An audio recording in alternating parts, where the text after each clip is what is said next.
जय हिंद, नमस्कार। स्वागत है एक बार पुनः आप सभी का। पिछली कक्षा में आपने देखा था, हमने बात की थी आपसे बोलियों के बारे में। और देखिए, उपभाषा और उपभाषा के अंतर्गत जो बोलियां आती हैं उनको लेकर के मैं उपस्थित हुआ था। इसी क्रम में आज मैं थोड़ा सा कुछ बात करना चाह रहा हूं आपसे लिपियों के संदर्भ में। चूँकि आप जानते हैं लिपियों से भी सवाल पूछ लिए जाते हैं, लिपियों की विशेषताएं या फिर किस तरह से, क्या इसके अवगुण हैं या गुण हैं, इससे जुड़े हुए कुछ विशेष तथ्य भी आ जाते हैं। प्रथम बार प्रयोग कब किया गया, तमाम प्रकार के सवाल आते हैं। तो आज का जो हमारा मुख्य बिंदु है वह होगा लिपि। लिपि में आप देखेंगे देवनागरी व अन्य भारतीय लिपियाँ, मतलब लिपियों के संदर्भ में ही चर्चा होगी, जिसमें आप ब्राह्मी को पढ़ेंगे, खरोष्ठी को पढ़ेंगे, सिंधु घाटी सभ्यता में जो लिपियां रही वो क्या थी उसके बारे में। मतलब मूल रूप से केंद्र बिंदु आज का क्या होगा, लिपि होगी। तो आइए लिपि के बारे में चर्चा करते हैं।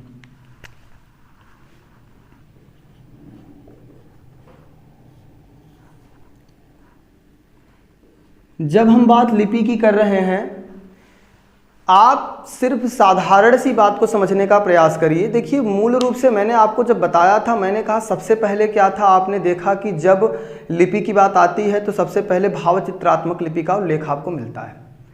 मतलब भावों को व्यक्त करने के लिए चित्रों को उकेरा गया। आप देखते हैं पाषाण काल में, पूरा पाषाण काल में या पाषाण काल के तीनों कालखंड में आप देखेंगे मानव का उद्भव और विकास हो रहा है। और मानव ऐसी स्थिति में क्या करता है, जो अपने विचारों को संरक्षित करने के लिए या व्यक्त करने के लिए जो गुफाएं हैं, जो शिलाएं हैं, उन पर वो कुछ चित्र बना दिया है। जैसे किसी का शिकार करते हुए, किसी को तीर मारते हुए, कुछ हथियार लेकर दौड़ाते हुए, तरह तरह के चित्रों को आप पाएंगे कि वहां पर आपको देखने को मिले हैं। इसी तरह से आप आगे आएंगे सिंधु घाटी सभ्यता में। सिंधु घाटी सभ्यता में आप देखते हैं कि यहाँ पर जो लिपियां हैं उनको पढ़ा नहीं जा सका है, लेकिन लिपियों के साक्ष्य वहाँ आपको प्राप्त हो जाते हैं। अगली बात करें, आप आते हैं वैदिक संस्कृत में। वैदिक संस्कृत में फिर आपको क्या मिलना शुरू हो जाता है, संस्कृत। और संस्कृत के संदर्भ में आप देखते हैं कि ब्राह्मी लिपि का उद्भव हो जाता है। ब्राह्मी और देवनागरी आप पढ़ते हैं। मूल रूप से संस्कृत की बात की जाए तो देवनागरी के अंतर्गत आएगी। तो लिपि है क्या, ये बात जानना बहुत जरूरी है। आपको मैंने बताया था, जब मैंने भाषा की परिभाषा दी थी, मैंने आपको एक बात बताई थी। मैंने कहा था यादृच्छिक ध्वनि प्रतीकों के माध्यम से विचारों की अभिव्यक्ति ही भाषा है, चाहे उसका माध्यम लिखित, मौखिक या सांकेतिक हो सकता है। ऐसी स्थिति में आपने देखा कि यादृच्छिक ध्वनि प्रतीक, मतलब ध्वनि प्रतीक तो वही जो ध्वनियां आप बोल रहे हैं। मतलब भाषा को मैंने बताया कि भाषा सबसे पहले आपने देखा क्या थी, सांकेतिक, फिर आप बोल रहे हैं मौखिक। उसके बाद आपने देखा आज की वर्तमान स्थिति की बात करें तो भाषा को हम लिखित रूप में और लिखित के अलावा हम यांत्रिक रूप में भी प्रयोग कर रहे हैं। यांत्रिक में आप देखते हैं यांत्रिक का क्या तात्पर्य है। जैसे आपने देखा मेल, व्हाट्सएप, मैसेज, फैक्स इत्यादि, ये क्या है, ये यांत्रिक रूप से आप अपने भाषा का आदान प्रदान करते हैं। आप किसी को टेक्स्ट टाइप करके भेज दिए, आपके विचार उस व्यक्ति तक पहुंचते हैं और वह आपके विचारों से अवगत हो पाता है। इसका तात्पर्य है कि भाषा का आदान प्रदान हो रहा है। और माध्यम क्या है, यंत्रों के माध्यम से हो रहा, तो यांत्रिक भाषा हो गई। तो मूल रूप से लिपि क्या है, जिन ध्वनि चिन्हों के माध्यम से आप अपने विचारों की समष्टि को व्यक्त करते हैं। आपके विचारों का जो आदान प्रदान है, अब आपने व्यक्त तो कर दिया, लेकिन उसको संरक्षित करने के लिए, मतलब अपने विचारों को संरक्षित करने के लिए, अतः लिखित रूप प्रदान करने के लिए जिन ध्वनि चिन्हों का आप प्रयोग करते हैं वह क्या है, लिपि है। इन्हीं ध्वनि चिन्हों को लिपि के रूप में वर्णित किया गया। तो आइए थोड़ा सा समझते हैं कि लिपि के बारे में कुछ दो एक फैक्ट कि लिपियों का विकास किस प्रकार से हुआ, या इसमें जो सवाल बनेंगे वो किस तरह से बन सकते हैं। पहले किस तरह की लिपि आई, फिर कैसी थी, फिर कैसी थी, इसको एक एक करके आइए देखते हैं।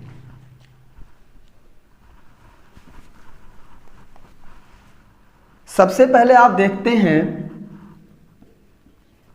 चित्रलिपि। चित्रलिपि के बाद आप देखेंगे प्रतीक के रूप में जाना जाने लगा इनको, प्रतीक लिपि। फिर आप देखते हैं भावलिपि, और भावलिपि के बाद आप देखते हैं ध्वनि लिपि। मूल रूप से यहाँ जब आपने ध्वनि लिपियों को देखा तो ध्वनि लिपियों के बारे में आप इतना ध्यान रखेंगे कि ये दो तरह से विभाजित हो जाती हैं। सबसे पहली बात अगर हम करें तो एक हो जाता है आपका अक्षरात्मक और दूसरा हो जाता है वर्णात्मक। अक्षरात्मक और वर्णात्मक की बात करें, पिछली कक्षाओं में भी थोड़ी बहुत चर्चा इनकी हमने की थी। अगर हम बात करें अक्षरात्मक के अंतर्गत कौन आ रहा है, तो अक्षरात्मक में आपकी समस्त भारतीय लिपियां आएंगी। कौन आएंगी? समस्त भारतीय भाषाएं, मतलब जितनी भी भाषाएं आपके यहाँ पर बोली जाती हैं ये सभी क्या होंगी? अक्षरात्मक रूप में लिखी जाती हैं। जब हम बात करेंगे वर्णात्मक की, तो मूल रूप से आप देखेंगे कि एक लिपि है जिसका नाम है लैटिन। और लैटिन क्या है? लैटिन का मतलब है इंग्लिश या अंग्रेजी।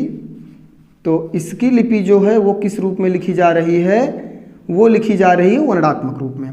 तो सबसे पहला एक अंतर ये स्पष्ट कर देना चाहूँगा कि अक्षरात्मक और वर्णात्मक का क्या तात्पर्य है। इस बात को आप समझिए थोड़ा सा। यहाँ देखिए, जब आप अंग्रेजी में लिखते हैं तो आप लिख देते हैं KAMAL कमल, हिंदी में आप लिख देते हैं कमल। यहाँ पर आपने देखा कि आपने KAMAL लिखा, यहाँ आपने ऐसे लिखा। अब अगर आप इसी का वर्ण विच्छेद कर दें तो वर्ण विच्छेद में आप देखते हैं क के साथ अ आ जाएगा, ये अपने मूल रूप में व्यंजन आ रहा है। और मूल रूप में व्यंजन आने का तात्पर्य कि स्वर अलग हो रहा है। क अ। दूसरा वर्ण है म को भी आप इसी प्रकार से अलग कर देंगे, म के साथ हलंत लग जाएगा, अवर्ण मिल जाएगा। ल वर्ण के साथ भी आप देखते हैं कि इसका वर्ण विच्छेद करने पर ल हलंत के साथ और योग अ हो जाता है। ये 2 2 4 और 6 ये क्या है? ये मूल रूप से हैं आपके 6 वर्ण। और यहाँ पर आप ये पाते हैं कि ये 3 क्या हैं? अक्षर। वर्ण और अक्षर के बारे में मैं आपसे कक्षा में चर्चा करूंगा। जब हम वर्णमाला की बात करेंगे वहां पर मैं यह डिफाइन करूंगा कि वर्ण क्या है, अक्षर क्या है इत्यादि। यहां पर हमको ये देखना है कि ये 6 वर्ण हैं, ये 3 अक्षर हैं। यहां पर आप देखेंगे 2 2 4 1 5 5 आपके लेटर आपको मिल जाएंगे। मूल रूप से अंग्रेजी में लेटर लिखा होता है, लेटर माने पत्र भी होता है और लेटर माने यहाँ अक्षर भी होता है। आपको आप डिक्शनरी में देखेंगे वर्ण अक्षर दोनों मिल जाएगा। लेकिन भाषा विज्ञान शास्त्र के दृष्टिकोण से अगर हम अक्षर और वर्ण की बात करें तो इसकी चर्चा अलग अलग है। इसको सिलेबल कहा जाता है, इसकी चर्चा मैं आपसे आगे करने वाला हूं। लेकिन अभी आप सिर्फ इतना ध्यान दें कि यहां पर आपने देखा कि इसको लिखते समय आपने सबको अलग अलग रूप में व्यक्त कर दिया, परंतु कमल को आप ऐसे लिख रहे हैं जिसमें 3 अक्षर हैं। आपका मूल रूप लेकिन ये है। आप इन वर्णों के मूल रूप से हट करके अक्षरों के रूप में व्यक्त कर रहे हैं। कहने का तात्पर्य मित्र यह है कि जब हिंदी भाषा को आप लिखते हैं तो आप अक्षरों के रूप में लिखते हैं, अक्षर के फॉर्मेट में व्यक्त करते हैं, ना कि वर्णों के। चूंकि हम अक्षरों के रूप में लिख रहे हैं इसीलिए हमारी लिपि क्या है? अक्षरात्मक है। कभी आपने ऐसा लिखा क्या का योग का के साथ हलंत फिर अ, फिर म के साथ हलंत फिर अ, ल को आधा करके फिर ऐसा तो हमने लिखा नहीं। ऐसा नहीं लिखने का कारण ये है क्योंकि हमारी जो लिपि है वो अक्षरात्मक है, हम वर्णों के रूप में नहीं लिखते हैं। इसीलिए यहाँ पर सभी भारतीय लिपियाँ क्या हो जा रही हैं, या सभी भारतीय भाषाओं की लिपि कैसी हैं? अक्षरात्मक है। जबकि अंग्रेजी में आपने देखा कि ये कैसा है? लैटिन। और लैटिन लिपि क्या है? वर्णात्मक है, क्योंकि इसके सभी वर्ण जो बोले जा रहे हैं वो लिखे जा रहे हैं, अक्षरों के फॉर्मेट में नहीं है। इस बात का ख्याल आप रखेंगे। दूसरी बात, अब जो अक्षरात्मक है, अक्षरात्मक में समस्त भारतीय भाषाएं आ जाएंगी। इसके बाद अब हम चर्चा करेंगे कि अक्षरात्मक में कौन कौन सी ऐसी लिपियां हैं जो भारत में मुख्य रूप से जानी जाती हैं, उनकी हम चर्चा करेंगे। आइए थोड़ा सा आगे देखते हैं। आप जानते हैं मैंने अभी थोड़ी सी बात आपसे की थी सिंधु घाटी सभ्यता की, और सिंधु घाटी सभ्यता के बारे में अगर हम कहें तो वहाँ पर भी उसकी भी लिपि रही। मूल रूप से भारत में आप देखते हैं कि 2-3 प्रकार की लिपियाँ आपको मिलती हैं। एक तो सिंधु घाटी, दूसरा आप देखते हैं खरोष्ठी, और अगला आप क्या देखते हैं? ब्राह्मी लिपि। तो जब हम बात करेंगे सिंधु घाटी की, देखिएगा सबसे पहली बात आप देखेंगे इसमें सिंधु घाटी लिपि, मतलब सिंधु घाटी में जो लिपि लिखी गई वह कौन सी थी। तो आप जानते हैं मैंने अभी बताया था कि इस लिपि को अच्छे तरीके से समझा नहीं जा सका, पढ़ा नहीं जा सका, इसलिए ज़्यादा कोई इसका उल्लेख या व्याख्या नहीं है। हाँ, जानते हैं कि लिपि वहाँ पर प्राप्त हुई, लेकिन एक सवाल बन जाता है कि सिंधु घाटी लिपि को ट्रांजिशनल स्क्रिप्ट नाम किसने दिया। एक डेरिंजर महोदय हैं जिनके द्वारा ट्रांजिशनल स्क्रिप्ट नाम प्रदान किया गया। तो इस पॉइंट को आप यहां पर लिख लेंगे। सिंधु घाटी लिपि को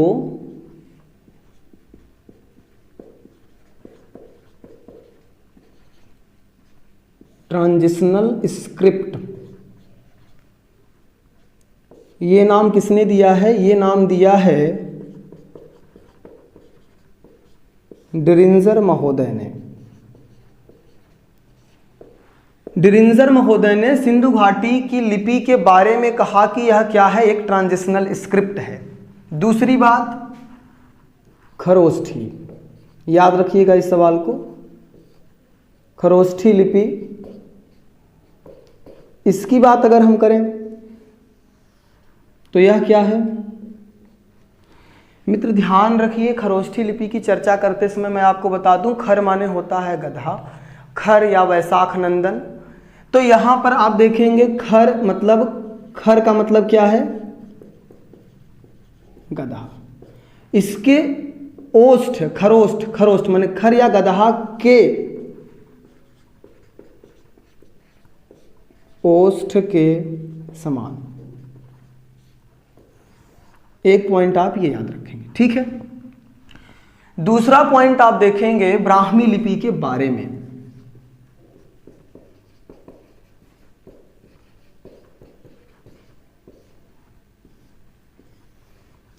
ब्राह्मी लिपि के बारे में आपको जानना है, लेकिन उससे पहले थोड़ा सा इसके बारे में आप और ध्यान देंगे। आइए देखते हैं। यहाँ एक पॉइंट आप समझ लीजिए। देखिए यहाँ खर गदहा जो लिखा है, इसको आप जान लीजिए, ये तद्भव शब्द के रूप में वर्णित है। इसको आप गर्दभ भी कह सकते हैं, गधा भी कह सकते हैं। इसको आप ध्यान रखिएगा। यहाँ पर दो चीज़ें आप याद रखेंगे। एक पहला,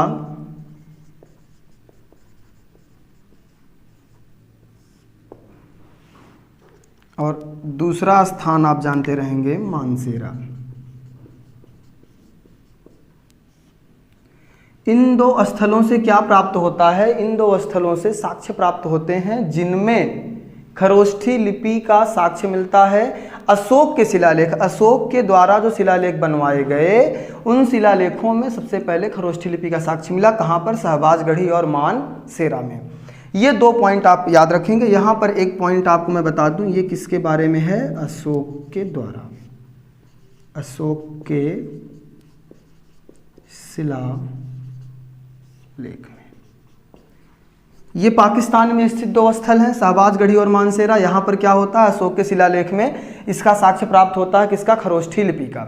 दूसरी बात, ब्राह्मी लिपि की बात करें तो ब्राह्मी लिपि के बारे में भी दो तथ्य हैं। इन दोनों तथ्यों को आपको याद रखना है। देखिए पहली बात आप याद रखेंगे, बस्ती जिले के पिपराला में क्या मिल रहा है? इसका साक्ष्य मिल रहा है। और ये किसमें? पिपराला में स्तूप प्राप्त हुआ। और इसमें क्या मिल रहा है? ब्राह्मी लिपि का साक्ष्य मिल रहा है। आपने यहाँ देखा, देखिए बात क्लियर करते चलिए। सबसे पहले आपने सिंधु घाटी लिपि देखा, इसको किसने कहा? डेरिंजर ने। क्या कहा? डेरिंजर महोदय ने इसको कहा है ट्रांजिशनल स्क्रिप्ट। फिर आपने खरोष्ठी लिपि के बारे में देखा कि शहबाजगढ़ी और मानसेरा में इसको आप प्राप्त कर रहे हैं शिलालेखों के रूप में, और वो किसके शिलालेख हैं? अशोक के। फिर ब्राह्मी लिपि की चर्चा की जा रही है, और ब्राह्मी लिपि के बारे में आपने देखा बस्ती जिले के पिपराला के एक स्तूप में क्या मिल रहा है? ब्राह्मी लिपि का उल्लेख मिल रहा है। एक और पॉइंट को आपको याद रखना है कि अजमेर का एक गांव है जिसका नाम है बड़ली। एक और पॉइंट याद रखेंगे, अजमेर राजस्थान में है। अजमेर का एक गांव है बड़ली। अजमेर के बड़ली गांव में भी क्या मिल रहा है? एक स्तूप मिल रहा है, और इस स्तूप में किसका वर्णन किया गया है? ब्राह्मी लिपि का। तो मूल रूप से आपको ये याद रखना है। सवाल यहां से आते हैं, सिर्फ यही सवाल आएगा कि खरोष्ठी लिपि का पूछ लेगा, खरोष्ठी लिपि किसके समान मानी गई? इस विकल्प में बना देगा 4 इसमें से। तो एक आप ये याद रखेंगे। दूसरा याद रखेंगे कि कहाँ पर इसके साक्ष्य मिल रहे हैं। यहाँ पर पूछ लेगा कि ट्रांजिशनल स्क्रिप्ट किसने कहा है। यहाँ पर पूछ सकता है कि चूंकि उत्तर प्रदेश की परीक्षाओं के लिए महत्वपूर्ण है कि ब्राह्मी लिपि का जो साक्ष्य मिल रहा है वो कहाँ मिल रहा है? पिपराला और बस्ती जिले के पिपराला में, जो कि एक स्तूप के रूप में वर्णित किया गया। आइए अगले तथ्य की तरफ बढ़ते हैं। अब हम थोड़ा सा देखेंगे लिपियों का जो विकास क्रम है, लिपियां कैसे विकास कर रही हैं, उनका विकास क्रम समझने का प्रयास आप एक बार करेंगे। फिर आगे हम चर्चा करेंगे कि कहाँ पर इसका सबसे पहला साक्ष्य मिलता है देवनागरी का, क्योंकि मूल रूप से पढ़ना देवनागरी है। आइए देख रहे हैं। देखिए, एक बात आपको यहाँ ध्यान रखनी है, जब हम लिपियों के बारे में बात कर रहे हैं, लिपियां, इनके विकास के बारे में हमें चर्चा करना है। देखिए, सबसे पहली बात मैं आपको बता दूं, ब्राह्मी, ब्राह्मी के बाद आप देखते हैं गुप्त। ब्राह्मी क्या है? एक लिपि है, ब्राह्मी लिपि, गुप्त लिपि। इसके बाद आप देखते हैं कुटिल लिपि। ये मैं विकास क्रम की बात कर रहा हूं कि लिपियों का विकास कैसे हो रहा है। ब्राह्मी, उसके बाद गुप्त लिपि, कुटिल लिपि। कुटिल लिपि को ही अन्य नामों से भी जाना जाता है, अभी मैं चर्चा इसकी करता हूं। आप देखेंगे कुटिल लिपि को सिद्धिमातृका लिपि भी कहा जाता है, न्यून कोणीय लिपि भी कहा जाता है। कूलर महोदय हैं, उन्होंने क्या कहा है, इनको अन्य नाम दिया, न्यून कोणीय लिपि और सिद्धिमातृका लिपि। तो कुटिल लिपि के बाद आप देखिए, यहां पर आपने ब्राह्मी, गुप्त लिपि, कुटिल लिपि। कुटिल लिपि के दो अन्य नाम भी हैं। इसके बाद आप देखते हैं कि प्राचीन नागरी, किसकी चर्चा की गई? प्राचीन नागरी की चर्चा की गई। और प्राचीन नागरी के बाद आप देखेंगे नागरी की चर्चा की जाती है, और नागरी के तुरंत बाद आप देख लेते हैं किसकी चर्चा की जाती है? देवनागरी की चर्चा की जाती है। इस प्रकार से आप देख रहे हैं कि यहाँ पर सबसे पहले ब्राह्मी, ब्राह्मी से गुप्त, गुप्त से कुटिल, उसके बाद प्राचीन नागरी और नागरी, अंत में आपने देखा कि देवनागरी लिपि हो जाती है, जिसका आप अपने हिंदी भाषा में प्रयोग कर रहे हैं। मतलब हिंदी भाषा की लिपि देवनागरी है और उसका विकास क्रम क्या है, ये रहा। इस चीज को आप ध्यान रखेंगे। एक पॉइंट आपको और ध्यान रखना है।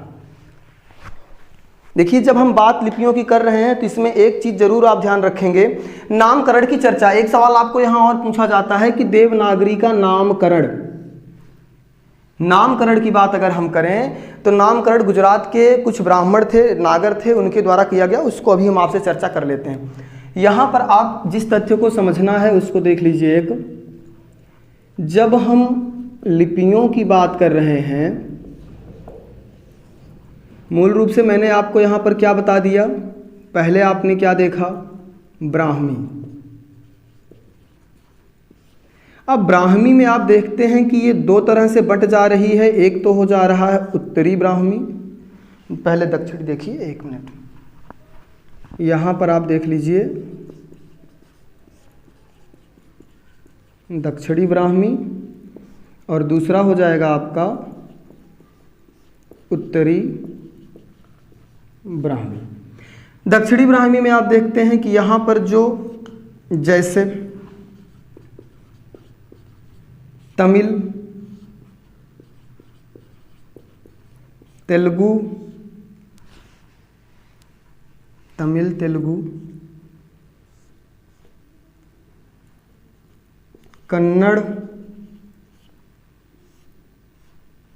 या यूं कह लें मलयालम, ये जो लिपियां हैं, मतलब ये जो भाषाएं हैं, वो इस लिपि के अंतर्गत, माने ब्राह्मी में ही, दक्षिणी ब्राह्मी के अंतर्गत विकसित हो रही हैं। हम जब बात करेंगे उत्तरी ब्राह्मी की, तो मूल रूप से आप यहाँ ध्यान दीजिए, उत्तरी ब्राह्मी के अंतर्गत आप देख रहे हैं क्या आ रहा है? ब्राह्मी में हमने गुप्त बताया, तो यहाँ पर क्या आ जाएगा? गुप्त लिपि। इतने पॉइंट्स को आप क्लियर कर लीजिए। उसके बाद हम ऊपर से फिर से चर्चा करेंगे, एक बार इरेज करके एक बार समझने का प्रयास करिएगा। सबसे पहले जो विकास क्रम की बात होगी तो ब्राह्मी लिपि, ब्राह्मी से गुप्त लिपि, गुप्त से कुटिल लिपि, कुटिल से प्राचीन लिपि और प्राचीन नागरी, प्राचीन नागरी से नागरी, नागरी से देवनागरी की बात आएगी। फिर आप यहाँ देखेंगे कि लिपियों की बात हो रही तो ब्राह्मी, ब्राह्मी में दक्षिणी ब्राह्मी, फिर उत्तरी ब्राह्मी, दक्षिणी में तमिल, तेलुगु, कन्नड़, मलयालम आ जाते हैं, और उत्तरी ब्राह्मी में आप देखते हैं गुप्त लिपि।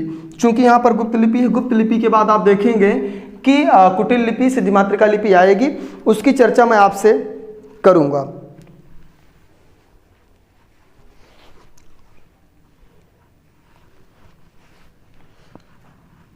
यहां पर एक सवाल आपको ध्यान रखना है कुटिल लिपि के बारे में, अभी मैंने आपको बताया था। एक है वूलर महोदय। आप देखेंगे वूलर महोदय ने क्या नाम दिया, तो यहाँ पर आप ध्यान रखेंगे न्यून कोणीय लिपि। और क्या नाम है, ये नामकरण कर रहे हैं, किसका नाम है ये, कुटिल लिपि, न्यून कोणीय लिपि। और क्या नाम है, सिद्ध मातृका, माफ करिएगा, ये है सिद्ध मातृका लिपि। दो इसके अन्य नाम थे जिनको मैंने चर्चा तो की थी, आपको लिखा नहीं था, तो आप इन दोनों नामों को भी इसमें लिख लेंगे। अब इसके बाद आप यहां से आगे बढ़ेंगे, आइए देखते हैं।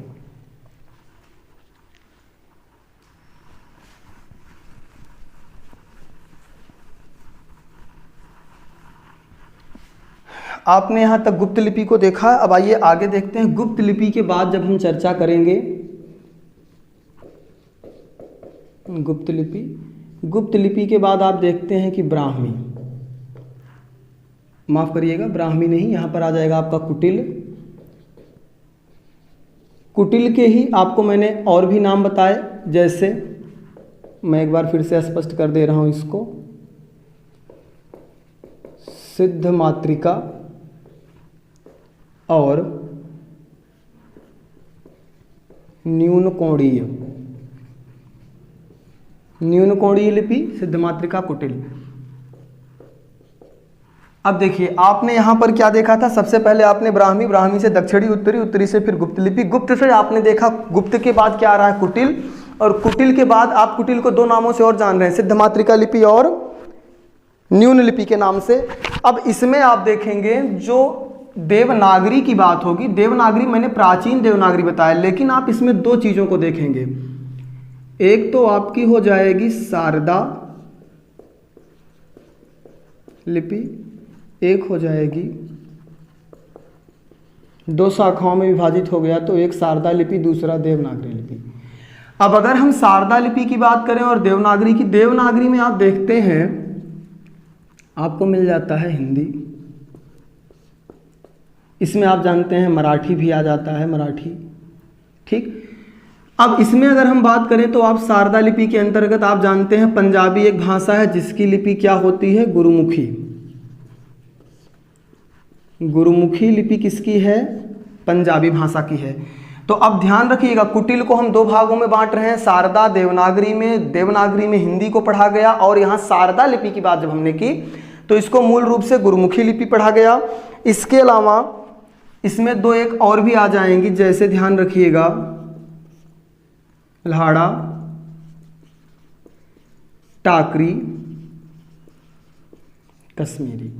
याद रखेंगे गुरुमुखी, लाड़ा, टाकरी, कश्मीरी ये शारदा लिपि के अंतर्गत आ रही, जबकि देवनागरी लिपि की चर्चा जब हम करते हैं तो देवनागरी लिपि किसके अंतर्गत आ रही, हिंदी। और मराठी की भी जो लिपि होती है वो किसमें होती है, हिंदी की और मराठी की दोनों की देवनागरी के अंतर्गत। संस्कृत की भी किसमें है, तो देवनागरी लिपि है, ठीक है। तो ये आपको याद रखना है, मूल रूप से आप हिंदी याद रखें, बाकी चीज़ों को मैं बाद में आपको फिर डिफाइन कर दूंगा। यहाँ से इस स्ट्रक्चर को मैंने यहाँ से जोड़ा है, देख लीजिए गुप्त लिपि के बाद मैंने चीज़ों को यहाँ बता दिया है। इसको आप एक क्रम में अपने नोट्स में बाकायदा लिखते चलेंगे, जिससे दोबारा आप इस चीज़ का रिवीजन कर पाएँ। आइए आगे देखते हैं।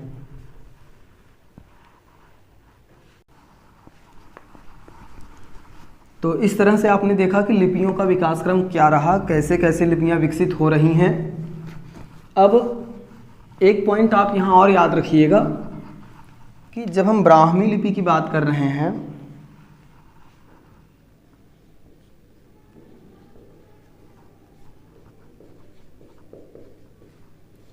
ब्राह्मी लिपि के बारे में आपको याद रखना है कि कुल इसमें 41 अक्षर हैं और इनमें 9 क्या हैं, स्वर हैं। 41 में 9 स्वर आप निकाल दे रहे हैं तो कितना बच रहा है, 32। 32 क्या हो गए, व्यंजन। आपने देखा कि यहाँ पर ब्राह्मी लिपि में कुल मैंने बताया 41 हैं अक्षर, और इसमें आप देख रहे हैं 9 स्वर बन रहे हैं और 32 व्यंजन बन रहे हैं। इस पॉइंट्स को भी आप याद रखिएगा, महत्वपूर्ण है, कभी पूछा जा सकता है, तो इसलिए आप जानते रहिए। अब आइए आगे देखते हैं कि नामकरण के बारे में जो सवाल बनता है वो क्या आ सकता है, थोड़ा सा उस पर भी ध्यान देंगे। अब हम नामकरण की चर्चा कर रहे हैं, तो किसके नामकरण की चर्चा कर रहे हैं? अब हम चर्चा करेंगे देवनागरी लिपि का नामकरण। थोड़ी सी बात आप समझ लें। देखिए फ्री में सेशंस पढ़ाया जा रहा है, लाइक करिए, थोड़ा सा इसको सपोर्ट करिए, जिससे हम लोगों का मनोबल और उत्साहवर्धन हो, मनोबल बढ़े, थोड़ा सा उत्साहवर्धन हो। जब उत्साह बढ़ता है, जानते हैं, जब देखिए बहुत बड़ी बात नहीं है, आप थोड़ा सा प्रयास करेंगे, हम लोग पूरा प्रयास करेंगे, लाइक करेंगे या फिर आप सब्सक्राइब करेंगे, या आप हमारी कमियों को बताइए, हमारी अच्छाइयों को बताइए, जो आपको आवश्यकता है उसको बताइए। जब आप ऐसा करते हैं तो कहीं ना कहीं जो टीम काम कर रही है वह अपने आप में एक उत्साह और ऊर्जा का अनुभव करती है, और वह काम पूरे दुगनी मेहनत के साथ करेगा। हमारी टीम में जो और भी कमियां हैं यूपीएसआई के लिए या अन्य परीक्षाओं के लिए, उन सब्जेक्ट्स को भी जोड़ने का प्रयास किया जा रहा है। हम काम कर रहे हैं आपके बेहतर भविष्य के लिए, और प्रयास रहेगा कि हम इसको निरंतरता के साथ आपके सामने प्रस्तुत कर पाएँ। तो आपसे निवेदन है कि थोड़ा सा आप अपना प्रयास करें और आप अपना समर्थन सहयोग प्रदान करते रहें। तो आइए देखते हैं अपने मुद्दे को, जहां हम बात कर रहे थे। यहाँ पर देखिए नामकरण की बात की जा रही थी। नामकरण की बात करें तो नामकरण ये किसका किया जा रहा है? देवनागरी लिपि का। किसका?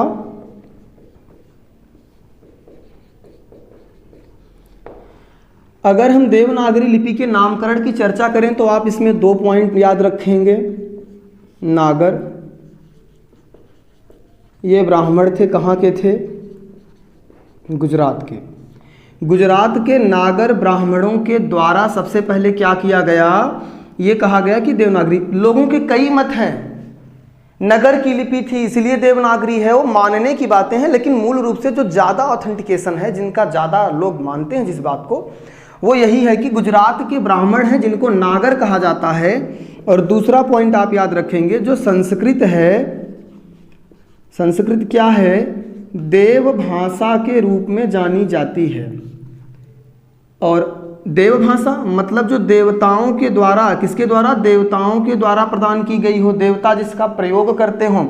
तो मूल रूप से आप यहाँ देखेंगे कि देव शब्द इससे मिल गया, और वहाँ ब्राह्मणों के द्वारा प्रयोग किए जाने के कारण क्या कहा गया? देवनागरी।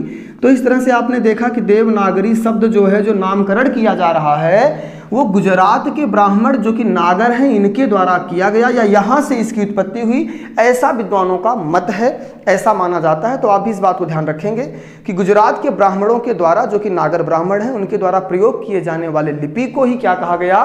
देवनागरी लिपि के नाम से जाना गया। आइए आगे चलते हैं कि सबसे पहला प्रयोग इसका कहाँ पर हुआ? किसका? देवनागरी लिपि का। सवाल कई बार ये पूछा गया परीक्षा के दृष्टिकोण से, अति महत्वपूर्ण प्रथम प्रयोग देवनागरी लिपि का प्रथम प्रयोग।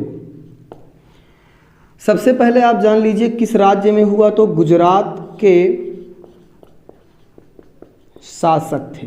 गुजरात के शासक हैं, क्या नाम है? जयभट्ट हैं। गुजरात के शासक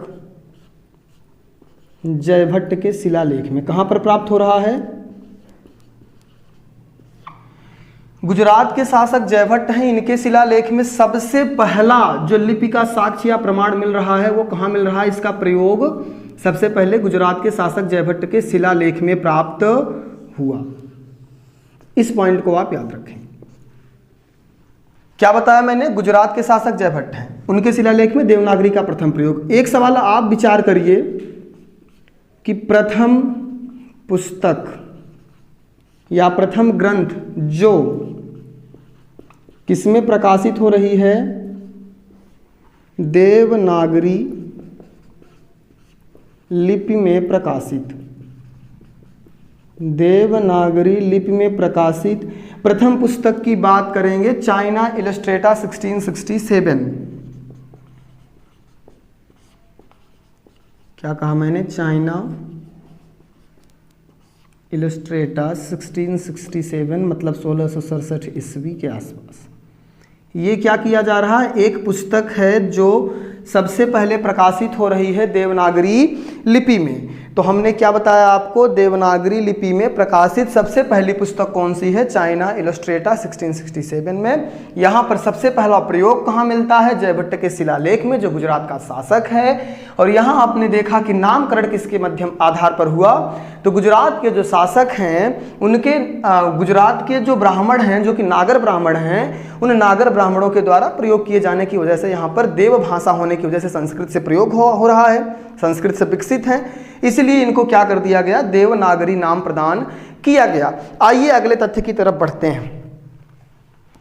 देखिए अब हम थोड़ा सा जो बात करेंगे वो बात करेंगे देवनागरी लिपि की जो विशेषताएं हैं, और दूसरी बात आपसे करेंगे कि जो हिंदी में देवनागरी लिपि प्रयोग की जा रही है उसकी कुछ कमियां भी हैं, कुछ कमियों पर भी चर्चा करेंगे, और थोड़ा सा इसकी विशेषताओं को भी आप एक बार देखने का प्रयास करेंगे।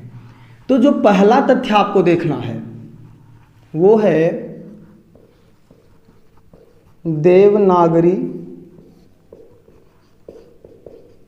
लिपि की विशेषताएं। अब हम देवनागरी लिपि की विशेषताओं की चर्चा कर रहे हैं।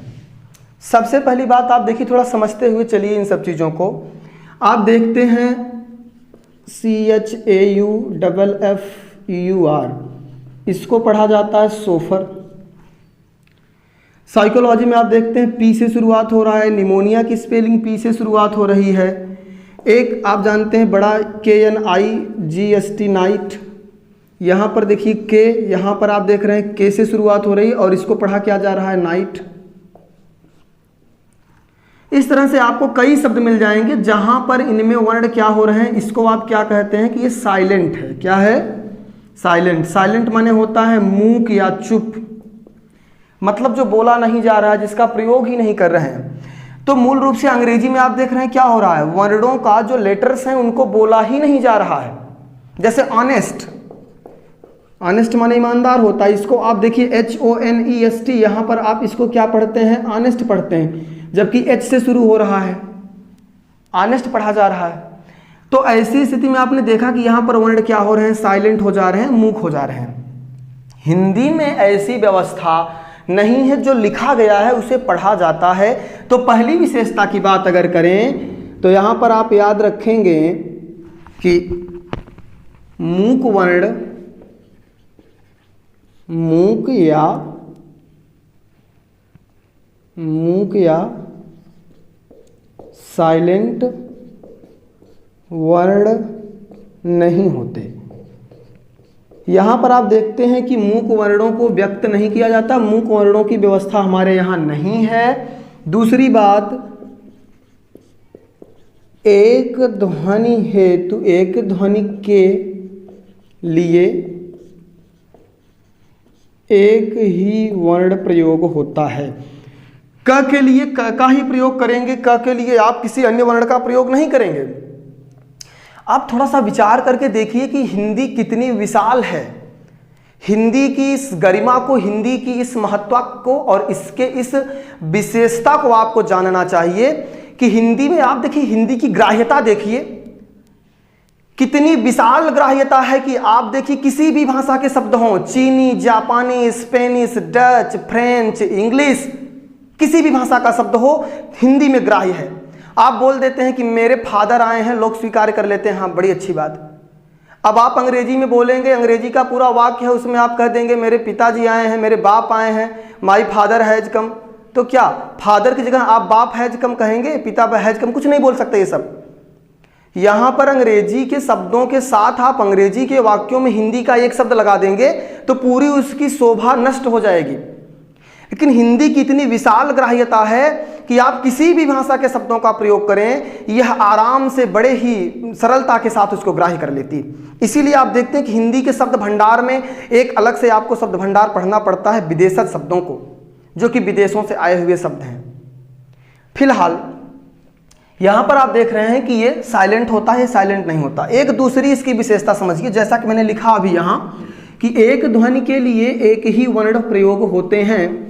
तो यहाँ पर जब मैं एक ध्वनि के लिए एक ही वर्ण के प्रयोग करने की चर्चा कर रहा हूँ तो किस तरह से ये बात की जाए।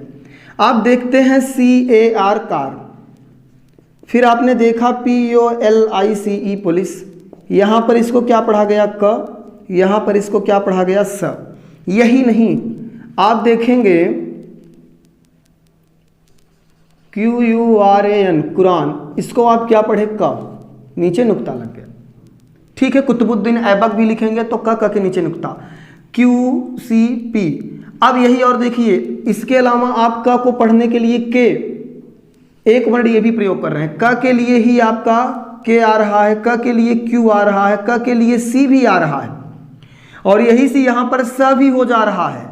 फिर आप देखेंगे आजकल बहुत चर्चा में है वैक्सीन, वैक्सीन की हिंदी जरूर याद रखिए, टीका, और लगवाइए भी इसको। देश में आपका जो योगदान है आप करते रहिए, टीका उका लगवा लीजिए, सुरक्षित रहिए, क्योंकि सुरक्षित रहेंगे, स्वस्थ रहेंगे तभी देश का विकास कर पाएंगे, घर का और अपना भी। तो ध्यान रखिए इन सब बातों का, वैक्सीनेशन कराइए। यहाँ पर देखिए पुलिस में आपने देखा सा, यहाँ पर देखा आपने का, यहाँ पर का। तो कहने का मतलब कि एक वर्ड को बताने के लिए, व्यक्त करने के लिए सी भी आ रहा है, के भी आ रहा है, क्यू भी आ रहा है, जबकि हिंदी में क के लिए केवल क है, दूसरा कोई वर्ड नहीं है। तो इस प्रकार से आप ध्यान रखेंगे कि हिंदी में तो एक ही वर्ण है, लेकिन अंग्रेजी में अनेक वर्ण एक ध्वनि के लिए आ रहे हैं। तो एक ध्वनि के लिए एक वर्णों की व्यवस्था देवनागरी लिपि में है, इस बात को भी आपको ध्यान रखना है। आइए अगले तथ्य की बात करें। इसमें आप एक बात याद रखेंगे कि जो हमारी वर्णमाला है वह क्या है, वर्णमाला पूर्णतः वैज्ञानिक है। दूसरी बात, कैसी लिपि है ये, सीधा सवाल आया हुआ कि कैसी लिपि है, तो अक्षरिक लिपि है। कैसी लिपि है, अक्षरिक लिपि है। इस बात का ख्याल रखें, मैंने यहाँ पर क्या स्पष्ट किया कि ये लिपि क्या है, अक्षरिक है। वर्णमाला पूर्णतः वैज्ञानिक है, एक ध्वनि के लिए एक ही वर्णों का प्रयोग होता है, मुख्य या साइलेंट वर्ड इसमें नहीं पाए जाते देवनागरी में। आइए अब थोड़ी सी इसकी कमियों या ड्रॉबैक्स की बात कर लें। आपने यहाँ पर विशेषताओं को देख लिया, अब आप थोड़ा सा समझ लीजिए कि इसकी कमियां क्या हो सकती हैं। कुछ कमियां भी तो होनी चाहिए, हर सिक्के के दो पहलू हैं। भारत में देखने में कुछ और है, करने में कुछ और है, लोग मिल जाएंगे। बार बार आपने सुना होगा, लोग कहते हैं एक दूसरे के बारे में, मैं भी कह दे रहा हूँ थोड़ा सा, मन मलिन तन सुंदर ऐसे, कनक घड़ा विष भरा हो जैसे, ऐसे ऐसे लोग हैं। आपके सबसे बड़े हितैषी हैं, लेकिन सत्यानाश कर देंगे आपका, सावधान रहिए। फिलहाल देखिए इसकी कमियां क्या हैं, अच्छाइयां जान लिए तो कमियां भी जानिए ना। आप देखते हैं थ और य प, कंफ्यूजन हो जाता कि यह है कि थ है मूल रूप से इन दोनों में। तो जान लीजिए, अगर थ को लिखा जा रहा है तो शिरोरेखा यहाँ ऊपर नहीं लगनी चाहिए, ये लिपि का नियम है, और इसी से ये स्पष्टीकरण होता है कि ये थ है कि यह है। लेकिन यह को लिखते समय आप पूरी शिरोरेखा लगाएंगे तो इससे ये स्पष्ट हो जाएगा कि ये है, ये थ है। इसके अलावा आप देखते हैं घ माने घर, घ से घर, और यहाँ आप देखते हैं ध से धनुष। तो ध में शिरोरेखा ऊपर छूट जाती है, जहाँ ध है वहाँ शिरोरेखा नहीं लगती, जबकि घ में पूरी लग रही है। तो इन दोनों के मध्य भी क्या होता है, शंका उत्पन्न हो जाती है। लेकिन स्पष्टीकरण करने के लिए देखिए, लिखते समय ये नियम है, लेकिन नियम ज़्यादातर लोग फॉलो नहीं कर पा रहे हैं, और नियम फॉलो न कर पाने की वजह से लोगों में क्या हो रहा है, भ्रम हो रहा है। अभी बाकी भी मैं जब शब्दों की बात करूंगा तो कई चीज़ों की मैं चर्चा करूंगा कि कैसे शब्दों को शुद्ध लिखा जाता है, शुद्ध लिखने की क्या व्यवस्था है, इनकी शुद्धियाँ क्या हैं। लेकिन यहाँ आप देखेंगे ध और भ, इस तरह से आप देखेंगे भ झ, झ में आप देखेंगे पूरा, भ को आप देखेंगे शिरोरेखा हटा दिया गया है, म को आप देखेंगे इसमें भी पूरी शिरोरेखा है। तो इनमें भी क्या होता है, कन्फ्यूजन हो जाता है थोड़ा सा। आप जो है इस तरह से विचार आपके मन में आने लगता है कि इनमें क्या गलतियाँ हैं। इस तरह से कुछ कमियां भी हैं जो आपके इस लिपि में हैं। अब जानते हैं, इसके पहले आपने देखा था जैसे अर्ध लिखा हुआ मिल जाता है आपको ऐसे। वास्तव में बच्चा कभी ये समझ ही नहीं पा रहा है कि अर्ध में आधा कौन है, उसको ये बताना चाहिए कि आधा कौन है। तो आप इतना जरूर ध्यान रखें कि किसी भी शब्द में वे वर्ण जिनका उच्चारण आखिर में होगा वे स्वरयुक्त होंगे, तथा वे वर्ण जिनका उच्चारण प्रारंभ में होगा पहले हो जाएगा वे स्वर रहित होंगे, उनमें स्वर नहीं होगा। अर्ध को अगर लिखने के लिए कहा जाए तो आप ऐसे लिख सकते हैं, ये है।